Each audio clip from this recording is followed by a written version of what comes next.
Pessoal, o vídeo a seguir é um corte de uma aula completa sobre esse assunto que está lá na nossa plataforma. Bora pro vídeo? Beleza, Gabriel. E como que eu faço para avaliar se a via aérea do paciente ela é difícil? Nós temos um mnemônico e esse mnemônico cai em questões e pode cair na prova da Santa Casa. Então, o mnemônico é Lemon. Então, a gente vai olhar cada um por um, de forma bem simplificada, bem voltado para a prova mesmo. Então, o look, né, que é essa inspeção. Faz muito sentido essa análise aqui, tá, gente? Então, você vai olhar o quê? Como que eu vou pressupor que a via aérea é difícil olhando? Se a boca ou a mandíbula for bem pequenas, então isso vai ser difícil, né, para entubar, para fazer algum procedimento assim. Se tiver prognatismo, Gabriel, o que que é o prognatismo? Se a mandíbula dele estiver muito para frente, ou se ele for retrognata, né? Se a mandíbula estiver muito para trás. Então, essas alterações de mandíbula, tanto para frente quanto para trás, pode também prejudicar. Se ele tiver com trauma facial, isso também prejudica. E se ele tiver pescoço pequeno, se for obeso, e isso cai nas questões. Paciente obeso, paciente que é obeso, ele tem o pescoço menorzinho, né, pequenininho. E isso é preditor de via aérea difícil, tá? Ele fala que a via aérea é difícil. Beleza, então eu vou olhar para o paciente e ver essas características. Tem esse evaluate, que é essa avaliação. Nós temos a regra do 332. O que é essa regra do 332? A gente vai olhar, eu vou passar o slide que aqui fica mais fácil. Então, 332. Primeiro, 3 é a distância entre os incisivos. Gabriel, é a distância do meu dedo, é do dedo do médico ali? Não, é do dedo do paciente, tá? Ou da vítima. Então, essa distância, tá? No manual lá da USP. Então, a distância de 3 dedos do incisivo, a distância entre os incisivos, né? A distância é de 3 dedos do ocioide até o mento, até o queixo. Então, você está aqui no B, né? Aqui. E 2 dedos da proeminência tireoide, então, aqui do pomo de Adão, né? Até o assoalho da boca. Se for menor do que isso, então, diz que a via aérea é difícil.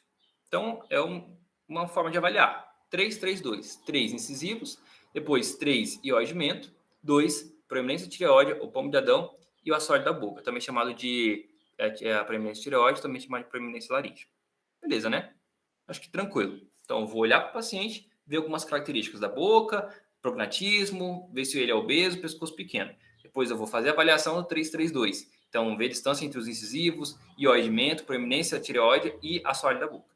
E o malampate? Malampate, visualização da orofaringe. Então, coloquei aqui para a gente entender a classificação do malampate. Não é difícil. Basicamente, a ideia do malampate será que é difícil para eu entubar esse paciente? Será que na hora que eu estiver laringoscopando esse paciente, passando o laringoscópio, que é o aparelho que a gente usa para visualizar as vias aéreas, será que quando eu passar vai ser difícil ou vai ser fácil? O malampate nos diz isso. Então, nós temos a classe de 1 a 4. E que interessante, porque se vocês olharem, é como se fosse 4, 3, 2, 1, em relação aos itens que ele avalia. Então, olha lá, classe 1. A gente tem o palato mole, a úvula. Então, vou mostrar aqui para vocês, né? O palato mole, fica bem aqui nessa região de trás, aqui em cima é um palato duro. Então, palato mole, aqui em cima da úvula. A própria úvula, pinguelinho aqui. Depois as fauces. Aí você fala assim, Gabriel, o que é fauces? Fauces, eu tinha dificuldade para entender o que era fauces, mas fauces, basicamente, é uma área, é esse espaço entre a cavidade oral e a laringe, faringe, né? Então, é a transição. Então, se eu estiver vendo esse espaço aqui, como se fosse essa caverninha, quer dizer que tem fauces, que eu consigo visualizar fauces. Aqui eu não consigo ver a caverninha. Então, aqui não tem fauces, né? Aqui eu vejo, aqui mais ou menos. E aqui eu já não vejo, beleza? Então, fauces seria essa área. Então, tem a delimitação da fauces, né? Superiormente tem o palato mole, a úvula, inferiormente o assoalho da língua, lateralmente nós temos ali as tonsilas. Beleza, as amígdalas. Tá, então, classe 1 eu vejo tudo. Eu vejo o palato mole, eu vejo a úvula, eu vejo a fauces, que está inteiramente visível, e os pilares amidalianos, lá atrás, né?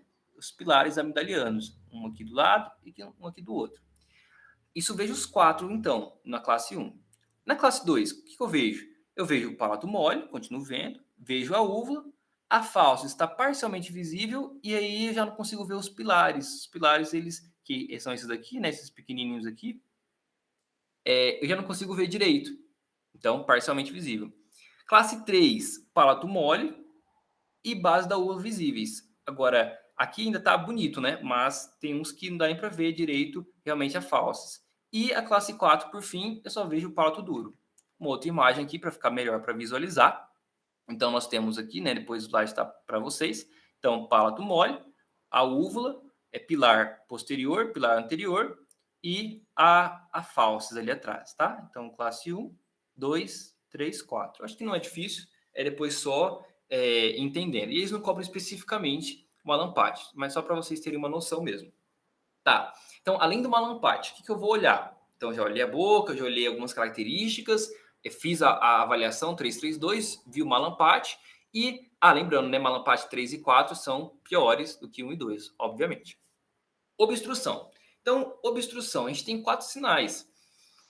Voz abafada ou rouca, salivação excessiva, estridor, né, um som diferente da voz do paciente e dispneia. Então, sinais que são sinais precoces de obstrução.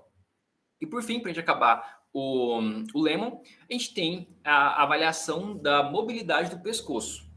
Gabriel, como que eu faço para avaliar isso no paciente? É só pedir para o paciente colocar o mento, né, o queixo, no peito, então flat, e depois olhar para cima, estendendo totalmente a cabeça, para você ver se ele tem essa mobilidade.